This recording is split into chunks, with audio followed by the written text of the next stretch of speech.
going on, guys? It's Vaz here to talk about Owari no Seraph, or Seraph of the End, episode 2. In this episode, we got introduced to a whole lot of characters. Let me put this shit on silent because that's why I've been having to start over all these motherfucking times. But we got introduced to a bunch of characters. We got introduced to Shinola Hiragi, who is the surveillance agent for the army. And we got introduced to Yoichi, and he is kind of the kind of hate to even make this comparison all the time, but he's like the Armin of this world in a way. You know how Armin in Attack on Titan was kind of the bitch in a way, you know what I'm saying? But in the end, he ended up proving his own worth. You know what I'm saying? That's kind of how Yoichi is. Yoichi is kind of a timid sort of person. You know, he's kind of the nice guy, but he wants revenge on the vampires because they killed his sister, and his sister actually told him to hide underneath the bed in order to protect him, which is weird because I'm pretty sure those vampires knew he was there. Pretty sure that vampire who killed his sister knew that Yoichi was there, but left him alive for some odd ass reason. But whatever. But in this episode, man, we get introduced to all this sort of stuff. We get introduced to the Horsemen of the Apocalypse. They're kind of these beasts. I'm going to say demons. I don't think they're demons, but I'm just going to say that because I want to... Right now, I'm just going to say beasts because later on, it's going to be a delineation between beasts and demon. So let me just call the horsemen beasts for now. But they're just these beasts who just kind of ravage the town, and we see that Yoichi is on patrol, kind of, but he's a private. You know what I'm saying? He's an enlisted man, so he's not supposed to engage in all these activities, and he's not supposed to disobey the orders of his superiors, and his superiors tell him to fall back. But he just jumps right into the situation, and he kills it, which I'm so fucking happy to see that shit animated. Fuck, man. Like, seeing that animated, I mean, seeing it in the manga, I was just like, ooh, this motherfucker got some skills now. But seeing that shit animated, I was just like, yeah, bitch, this the shit, you know. But because of his disobedience, he was put onto a suspension, and he was forced to go to a high school, you know. They really didn't say it in the episode like that because it was kind of spared through, which I understand. But in the premise of the manga, he was supposed to go to school in order to better put himself into normal society. That's what it was supposed to be about. It's supposed to be about him sort of integrating with normal society and seeing how normal society works. He's supposed to be able to build up relationships with other people in the school before he was able to progress into being a part of the vampire hunters, the vampire extermination unit or whatever.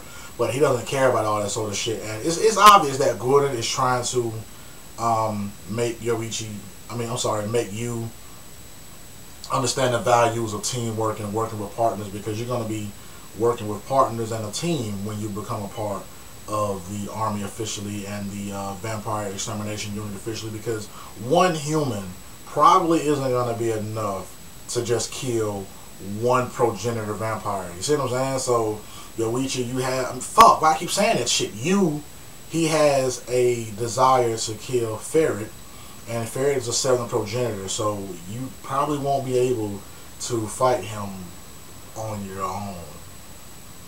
I'm really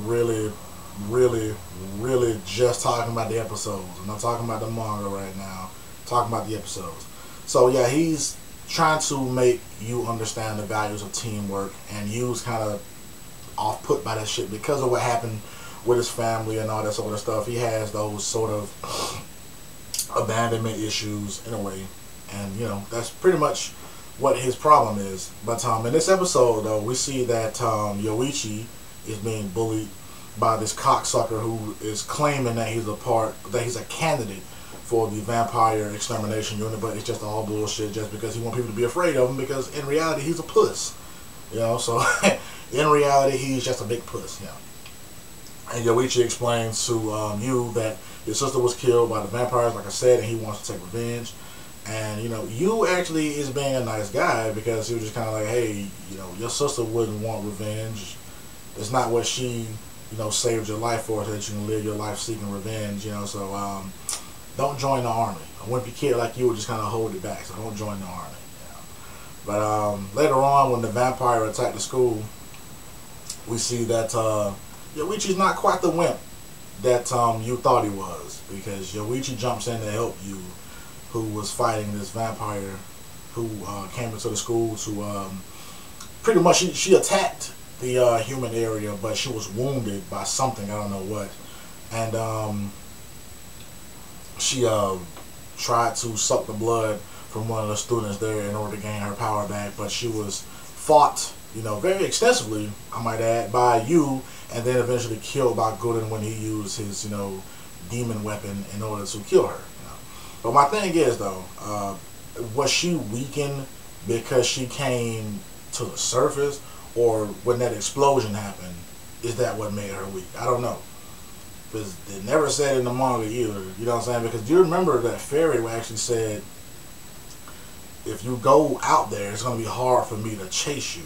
But why would it be? You know, is the air up there different? I don't know. So that's why it's kind of weird for me. I'm just kind of like, she was able to talk and breathe normally. So what weakened her? Was it being up there, or was it whatever that explosion was? But Guden shows up and he kills the vampire. And then Guden and Yu have a conversation. You know, and in the end, we see that Yoichi has, you know, said that, you know, Yu is his friend. And due to the letter that Guden wrote to Yu saying that you can't join the army until you get a friend, and you have to introduce me to this friend. So now he has to fulfill his promise. He has to actually bring Yu into the vampire extermination unit because Yoichi is his friend. So that was funny to me, you know. That was actually funny. And then in the end, we see that Yu and Yoichi have both been brought into the vampire extermination unit, and they're going to participate in various vampire hunting things. They're going to have to go through some sort of rite of passage from what we saw in the next episode. We're going to see them probably getting their demon weapons. You know, so that's going to be awesome to see. It was well animated. I have to always say that though, man. It's beautifully animated. You know, that's, you know, the shit. You know, and Shinola looks. Real shit though, man. I saw her scans or whatever, but just she has high eyes to me. You know, I think it just kind of meant to, like, as a play on, she has a playful nature or whatever. She's always kind of teasing people, so she has teasing eyes. But she looks high as fuck to me because her eyes are kind of always kind of like, you know, they always at the half point. Even when they wide open, they always sort of at the half point. So she just kind of looks high to me all the time, you know. But I have to just stop for a second to talk about the intro and the outro.